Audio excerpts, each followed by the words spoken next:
इडली सांबार किंवा मेदूवडा सांबार करायचं म्हटलं की सांबार करताना ती डाळ शिजवा, त्याच्यामध्ये खूप जास्त वेळ जातो. तर आज आपण अगदी सोप्या पद्धतीने कशाप्रकारे मेदूवडा सांबार करायचा ते बघणार आहोत. महत्त्वाचं म्हणजे कोणत्याही प्रकारची डाळ न शिजवता आज आपण सांबार बनवणार आहोत. तर त्यासाठी व्हिडिओ मात्र शेवटपर्यंत नक्की बघा. आता इथे मी सुरुवातीला मेदूवडे करण्यासाठी उडदाची डाळ साधारण 6 ते 7 तास भिजवून घेतलेली आहे बघा. आणि या पद्धतीने ते आपण मिक्सरमधनं छान अगदी बारीक वाटून घ्यायचे आहे. आता बारीक वाटून घेतल्यानंतर आपण एका मोठ्या भांड्यामध्ये हे ट्रान्सफर करून घेऊया. डाळ वाटताना पाण्याचा वापर मात्र अजिबातच करायचा नाही आहे, कारण पीठ सैल झालं तर मग वडे तेल जास्त पितात आणि जास्त घट्ट जर पीठ झालं तर मग वडे जास्त कडक होतात. तर त्यासाठी आपण पाणी न घालता अगदी मऊ असं वाटण तयार करून घ्यायचं आहे. आता या पिठामध्ये थोडंसं पाणी मी इथे ॲड केलेलं आहे, जास्त कोरडं वाटलं म्हणून.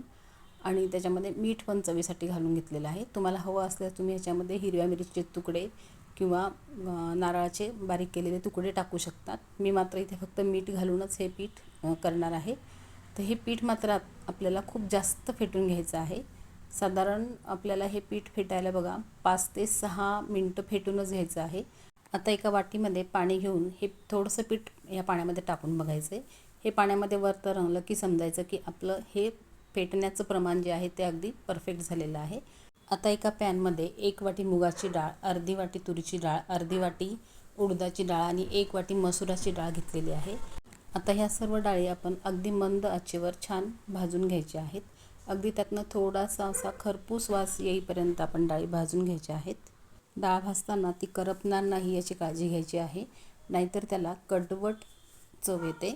डाळ जरा भाजत आल्यानंतर याच्यामध्ये आपण अर्धी वाटी तांदूळ घालून घ्यायचे आहे. तांदूळ घातल्यामुळे सांबारला छान सिल्की असं टेक्स्चर येतं. तांदूळ जरा भाजत आले की त्यामध्ये 1 वाटी कढीपत्ता, 2 मोठे चमचे मोहरी, 1 चमचा मेथी दाणे, अर्धी वाटी धने, त्यानंतर 7-8 मिरे, काळी मिरी घातलेली आहेत. आवडीप्रमाणे लाल मिरच्या घालून घ्यायच्या आहेत, सुक्या मिरच्या. त्यानंतर 1 चमचाभर जिरे मी ह्याच्यामध्ये ॲड केलेले आहेत. आता हे सर्व जिन्नस आपण पुन्हा एकदा मंद आचेवर छान भाजून घ्यायचं आहे. साधारण 5 मिनटानंतर आपण ह्याच्यामध्ये चिंच घालायची आहे बघा. चिंच घातल्यानंतर पुन्हा थोडा वेळ आपण हे मीडियम गॅसवरच परतवून घ्यायचं आहे. आता यामध्ये आपण ॲड करणार आहोत 1 चमचाभर हिंग, अर्धा चमचा हळद, त्यानंतर चवीप्रमाणे मीठ ॲड करून घेऊया आणि पुन्हा छान परतूया. मात्र आता यावेळेस आपण गॅस बंद करायचा आहे आणि बंद गॅसवरच आपण हे परतवत राहायचं आहे.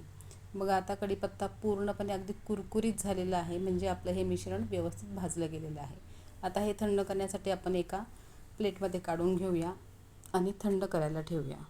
सर्व जिन्नस छान थंड झाल्यानंतर आपण हे सर्व मिक्सरमध्ये व्यवस्थित बारीक करून घेऊया. अगदी बारीक पूड करून घ्यायची आहे बघा. इथे हे मिक्सरवर बारीक करत असताना मात्र चालू बंद अशा पद्धतीने मिक्सर चालू ठेवून आपण हे छान बारीक करून घ्यायचं आहे बघा. या पद्धतीने मी सर्व डाळी किंवा सर्व जिन्नस व्यवस्थित वाटून घेतलेले आहेत. आता ह्याचं किंवा ह्या प्रीमिक्सपासून सांबार कसं बनवायचं ते बघूया. तर फोडणी केलेली आहे. फोडणीसाठी याच्यामध्ये आपण सुरुवातीला थोडी मोहरी, कढीपत्ता, कांदा घातलेला आहे. त्यानंतर वांगे घातलेले आहे. या ठिकाणी आपण आपल्या आवडीप्रमाणे भाज्या घालू शकतो. शेवग्याच्या शेंगा मिळाल्या तर त्या मात्र अवश्य घाला. आज माझ्याकडे शेवग्याच्या शेंगा नसल्यामुळे मी ते ह्याच्यामध्ये टाकलेले नाही आहे. आता हिंग घालायचं आहे, हळद घालायची आहे, टोमॅटो घालून पुन्हा हे छान परतवून घ्यायचं आहे तेलामध्ये. त्यानंतर आपल्या आवडीप्रमाणे किंवा चवीप्रमाणे लाल तिखट घालून घ्यायचं आहे. पुन्हा छान परतून घेऊया. आता ह्या स्टेजला 1.5 ते 2 चमचे सांबार मसाला घालायचा आहे. त्यावर थोडंसं पाणी घालून हे आपण छान शिजवून घ्यायचे. हा मसाला, सांबार मसाला जो आपण घातला आहे, हा भाज्यांमध्ये छान शिजला पाहिजे. टोमॅटो लवकर शिजण्यासाठी मी थोडंसं मीठ ॲड केलेलं आहे. आता ह्यावर आपण झाकण ठेवून थोडा वेळ पुन्हा हे शिजवून घेऊया. बघा, आपल्या भाज्या छान शिजलेल्या आहेत. आता आपण ह्याच्यामध्ये जे प्रीमिक्स केलेलं आहे डाळींचं, ते 1 वाटी मी घातलेलं आहे.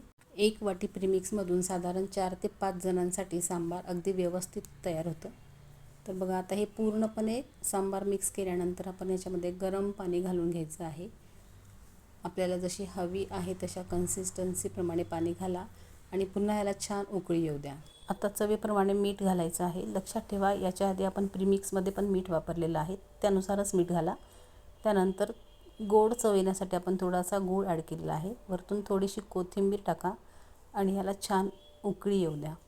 आता हे सांबार उकळेपर्यंत आपण मेदू वड्याची तयारी करूया. बघा, आधीच आपण हे पीठ तयार करून ठेवलेलं आहे. या पद्धतीने हातावरच थापून मी हे वडे तळण्यासाठी टाकत आहे. एकाच वेळेस खूप जास्त वडे टाकायचे नाही तेलामध्ये, नाहीतर वड्यांचा आकार जो आहे, शेप जो आहे तो बदलू शकतो. तर छान सोनेरी रंगावर आपण हे वडे तळून घेणार आहोत. बघा, अजून थोडा वेळेला तळण्याची गरज आहे. हे बघा, तर आपले अगदी सोनेरी रंगावर छानपैकी वडे तळून झालेले आहेत. हे बघा, यातला एक वडा मी तुम्हाला दाखवते. याच्या आवाजावरून तुम्हाला अंदाज येईल की वडे किती कुरकुरीत झालेले आहेत. जेवढे वरतून ते कुरकुरीत आहेत तेवढेच आतून सॉफ्ट आहेत. किती छान जाळी पडली बघा याला. चला तर आपण हे सर्व करूया. छान सोनेरी रंगावर कुरकुरीत झालेले वडे आपण एका मोठ्या प्लेटमध्ये काढून घेऊया आणि अगदी गरम गरम सांबार त्याच्यावर घालून घेऊया. तर बघा, आहे ना अगदी सोपी पद्धत. तर नक्की या पद्धतीने वडा सांबार करून बघा आणि हे सांबारचं प्रीमिक्स रेसिपी तुम्हाला कशी वाटली नक्की कळवा.